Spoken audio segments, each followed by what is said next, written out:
Mesdames, Messieurs, bonsoir et bienvenue à ce bulletin d'information. La Saskatchewan a accueilli cette semaine le championnat national de water polo. Malgré une défaite en finale, les équipes masculines et féminines de Team Sask ont pu hisser la province parmi les meilleures au Canada lors de cette compétition. La journaliste Perrine Pinel s'est rendue sur place.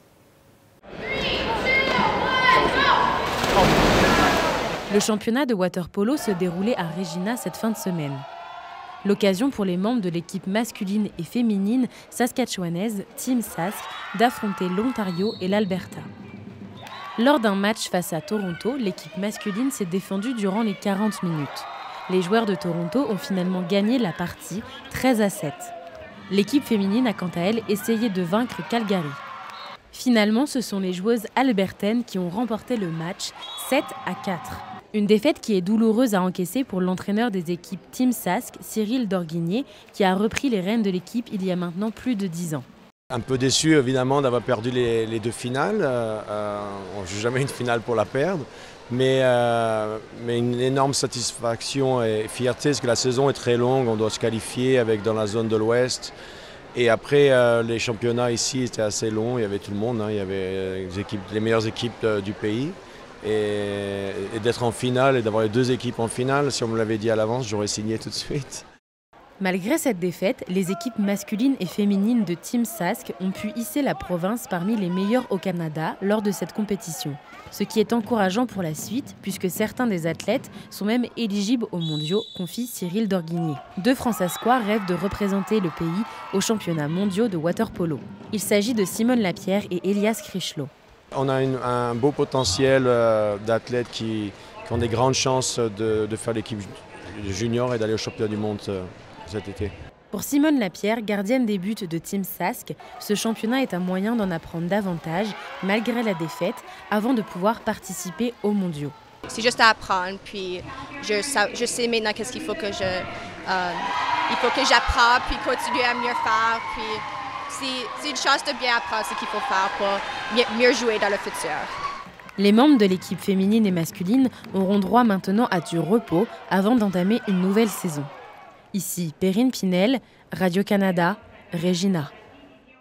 La ville de Humboldt se prépare à honorer les victimes de la collision il y a 5 ans qui a coûté la vie à 16 membres de l'équipe des Broncos et en a blessé 13 autres avec des séquelles graves. Un hommage en ligne et sous forme de projection de vidéo à l'Elgar Peterson Arena est prévu jeudi. L'événement est préparé par la ville en collaboration avec les familles des joueurs de la saison 2017-2018 de l'équipe des Broncos de Humboldt. Hier, au département d'ingénierie de l'Université de Regina se tenait la présentation des travaux des finissants. Ce rendez-vous, où ils ont dû présenter le résultat de 8 mois de travail, était accompagné par un salon professionnel et une session d'affiches où les projets étaient exposés.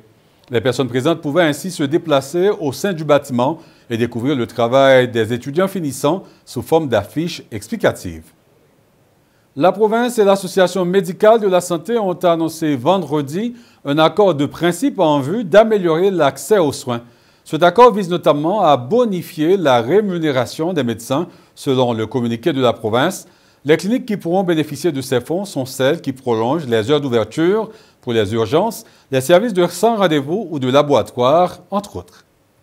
Un musicien de la Saskatchewan a la chance de vivre son rêve en obtenant le ticket d'or à l'émission American Idol, et cela coïncide avec la sortie de son dernier single intitulé Living the Dream.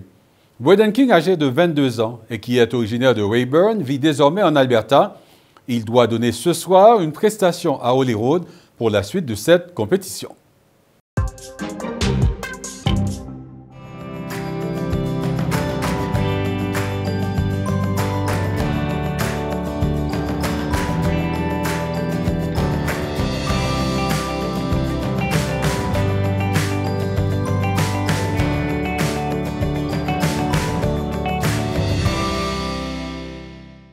Voilà, mesdames, messieurs, c'est ce qui complète ce bulletin d'information.